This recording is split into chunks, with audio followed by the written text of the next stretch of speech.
संसारभर 200 भन्दा धेरै देश छन्, तर सबैभन्दा ठूलो देश रुस हो। रुस आकारमा यति ठूलो छ कि यसको एउटा कुनामा भयंकर चिसो हुन्छ भने अर्को कुनामा वर्षभरि गर्मी हुन्छ।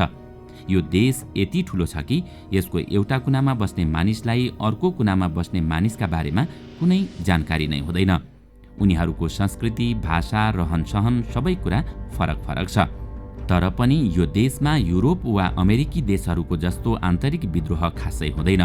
आखिर कसरी यस्तो सम्भव भयो त? दर्शकवृन्द, आउनुहोस् आजको यस श्रृङ्खलामा हामी रुस सुरुवातदेखि नै यति विशाल थियो त? आखिर किन रुसमा राज्य विस्तारपछि आन्तरिक विद्रोह भएनन्? आज हामी यसैको बारेमा विशेष चर्चा गर्नेछौँ। कुनै समय रुस पनि अन्य देश जस्तै सानो थियो। करिब 1000 वर्ष पहिलेसम्म संसारका धेरैजसो साम्राज्य ससाना थिए। केही साम्राज्यहरूले साना देशलाई आक्रमण गरेर आफ्नो नियन्त्रणमा लिने गर्दथे। साना देशहरूले सुरक्षाका दृष्टिले ठूला मानिएका देशहरूसँग आत्मसमर्पण गर्नुपर्दथ्यो। 1000 वर्ष पहिले रुसको स्थानमा केभन रुस नामक सानो देश थियो। यो देश वास्तवमै निकै सानो थियो। त्यतिबेला त्यहाँका मानिससँग न हात हतियार थियो, न प्राकृतिक रूपमा आफ्नो सुरक्षाका लागि कुनै साधन नै थियो। केभन रुस आफ्नो सिमाना यसरी विस्तार गर्न चाहन्थ्यो कि नदी तथा पहाडले उसको सुरक्षा गरोस्। त्यसबेला मंगोलहरूले संसारभर तीव्रताका साथ आक्रमण गरिरहेका थिए र विजयको झण्डा फहराइरहेका थिए। संसारभर मंगोलको शक्तिको सामना गर्न सक्ने देश कुनै थिएन। मंगोलको फौज केभन रुससम्म पनि पुग्यो। त्यतिबेला केभन रुसको सिमानामा घाँसको मैदान सिवाय अरू केही पनि थिएन। त्यसैले यो देशमा आक्रमण गर्न सहज थियो। त्यसकारण मंगोलले केही समयमै केभन रुसलाई आफ्नो अधीनमा लिए। केभन रुसमा मस्कोभी सिटी नामक एउटा स्थान थियो।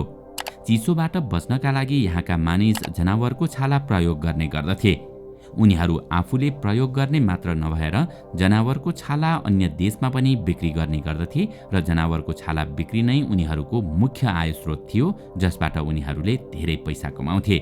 पर्याप्त सम्पत्ति भएपछि उनीहरूले मंगोल विरुद्ध युद्ध गर्ने निर्णय गरे। यहाँका मानिस निकै धनी थिए। उनीहरूले चाहे जति गन पाउडर किन्न सक्थे। अब उनीहरूले मंगोलबाट गन पाउडर किने र त्यसको प्रयोग गर्न सिके। गन पाउडर प्रयोग गर्न सिकेपछि उनीहरूले मंगोलकै विरुद्ध युद्धको घोषणा गरे। मतलब उनीहरूसँगै गन पाउडर किनेर उनीहरूकै विरुद्धमा युद्ध लडे। प्रशस्त गन पाउडर भएका कारण मंगोलहरूले मस्कोभी सिटीका नागरिकसँग युद्धमा हार्नु पर्यो र उनीहरू शहर छोडेर भागे। त्यसपछि मस्कोभी सिटीका नागरिकले आफ्नो देशलाई स्वतन्त्र बनाए। यही शहर पछि गएर मस्को नामले प्रसिद्ध हुन पुग्यो, जुन अहिले रुसको राजधानी रहेको छ। केही समयसम्म मंगोलको नियन्त्रणमा रहेपछि केभन रुसका जनताले कहिल्यै कसैको दास नबन्ने र शक्तिशाली देशको परिचय बनाउने निर्णय गरे। त्यसपछि सबैभन्दा पहिले केभन रुसले युरेल हिम श्रृङ्खलामाथि आक्रमण गर्यो र त्यसलाई आफ्नो देशमा गाभ्यो। त्यतिबेला रुसमा इभान दि टेरिबलको साम्राज्य थियो। उनले रुसलाई सुरक्षित पार्ने दिशामा धेरैवटा महत्त्वपूर्ण कदम चाले। इभानले आफ्ना सेना विभिन्न देशमा पठाउन सुरु गरे र ससाना जनजाति र देशहरूलाई आफ्नो देशमा मिलाउने काम सुरु गरे। उनका सेना पनि बहादुरीका साथ आफ्नो काम गरिरहेका थिए। जहाँ जहाँ उनका सेना पुगे, उनले ती सबै क्षेत्रलाई आफ्नो नियन्त्रणमा लिँदै गए। हेर्दा हेर्दै रुसले साइबेरिया जस्तो चिसो स्थान पनि आफ्नो नियन्त्रणमा लियो। चिसो भएका कारण त्यहाँ हिउँमा बाँच्ने जनावर प्रचुर मात्रामा थिए। त्यसपछि रुसका मानिसले ती जनावरको छाला बेच्न सुरु गरे र धेरै पैसा कमाउन थाले। रुसले 16औं शताब्दीसम्म धेरै टाढासम्म आफ्नो साम्राज्य विस्तार गरिसकेको थियो। सेनाले निरन्तर आफ्नो काम गरिरहेका थिए। कतिपटक त यस्तोसम्म हुन्थ्यो कि राजा आफैलाई पनि आफ्नो सिमाना कहाँसम्म विस्तार भयो भन्ने पनि जानकारी हुँदैनथ्यो। यति बेला तपाईको मनमा पनि एउटा प्रश्न उब्जिएको होला कि जुन समयमा रुसले आफ्नो सिमाना विस्तार गरिरहेको थियो त्यतिबेला कसैले उसको विरोध किन गरेन त? मतलब जहाँ जहाँ रुस प्रवेश गरिरहेको थियो त्यहाँ त्यहाँ विद्रोह किन भएन? वास्तवमा रुसको राज्य विस्तार गर्ने तरिका नै फरक थियो। ब्रिटिश, डच वा अन्य युरोपेली देशहरूले जस्तो रुस अन्य देशहरूमाथि आक्रमण गरेर त्यसलाई आफ्नो दास बनाउँदैनथ्यो, न त उनीहरूको सम्पत्ति खोसेर आफू नै लिने गर्दथ्यो। कुनै पनि देश नियन्त्रणमा लिएपछि रुसले त्यो देश वा जनजातिको प्रमुखसँग विनम्रतापूर्वक आफ्नो देशको हिस्सा बन्न अनुरोध गर्दथ्यो। त्यसको बदलामा रुसले उनीहरूको सुरक्षा गर्ने जिम्मेवारी लिन्थ्यो। त्यसैले साना देश र जनजातिहरू पनि रुसको प्रस्ताव स्वीकार गरिरहेका थिए। त्यसो त केही स्थानमा रुसी सेनालाई युद्ध पनि गर्नु परेको थियो, तर उनीहरू रुसको साम्राज्यको अगाडि टिक्न सकेनन्। 17औं र 18औं शताब्दीसम्म रुसले युक्रेन, बेलारुस र पोल्यान्डलाई पनि नियन्त्रणमा लिइसकेको थियो। उता दक्षिणमा रुसले ककेस पर्वत नियन्त्रणमा लिएर अर्मेनिया र जर्जियालाई समेत आफ्नो देशमा सामेल गराएको थियो। एसियामा भने रुसले आफ्नो विस्तार मध्य एसियासम्म मात्रै सीमित राख्यो, किनकि दक्षिण एसियामा त्यतिबेला ब्रिटेनले शासन गरिरहेको थियो र उनीहरू ब्रिटेनसँग युद्ध गर्न चाहँदैनथे। सन् 1900 सम्म रुसको विस्तार 80 लाख वर्ग किलोमिटरसम्म भएको थियो भने सन् 1922 देखि 1991 सम्म रुस सोभियत संघभन्दा यसको क्षेत्रफल 2,24,02,200 वर्ग किलोमिटरमा फैलिएको थियो।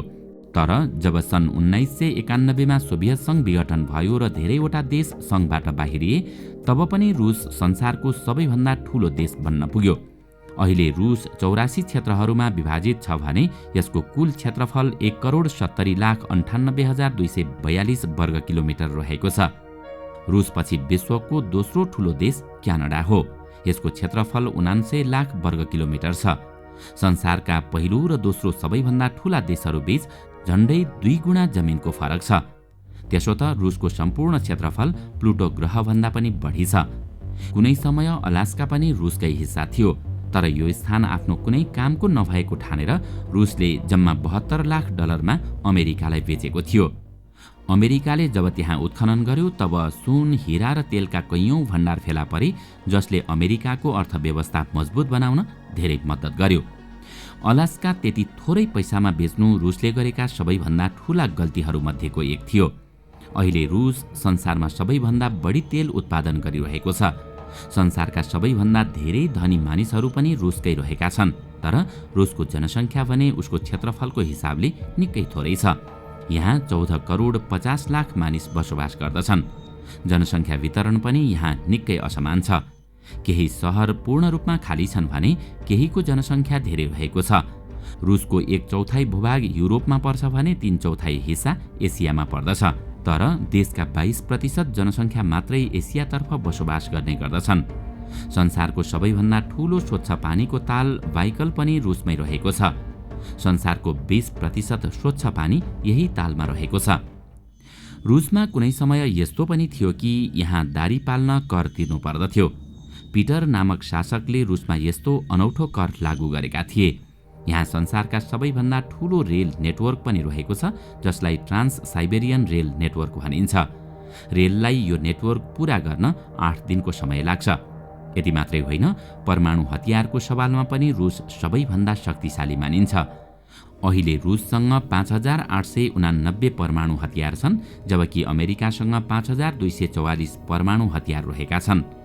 यदि जमिनकै कुरा गर्ने हो भने पनि अहिले संसारमा रहेको सम्पूर्ण जमिनको 11% हिस्सा त रुससँग मात्रै रहेको छ। दर्शकवृन्द, आजको श्रृङ्खला तपाईलाई कस्तो लाग्यो हामीलाई कमेन्टमा अवश्य बताउनुहोला। साथै आजको श्रृङ्खला तपाईलाई राम्रो लाग्यो भने लाइक तथा शेयर गरी हाम्रो च्यानललाई सब्स्क्राइब गर्न नभुल्नुहोला र साथमा रहेको बेल आइकन पनि थिच्नुहोस्, ताकि हामीले अपलोड गर्ने नयाँ भिडियोको जानकारी सबैभन्दा पहिला तपाईलाई प्राप्त होस्। आजका लागि यति नै। अर्को भिडियोमा अझै रोचक तथ्य लिएर आउने नै छौं। तबसम्मका लागि बिदा दिनुहोस्।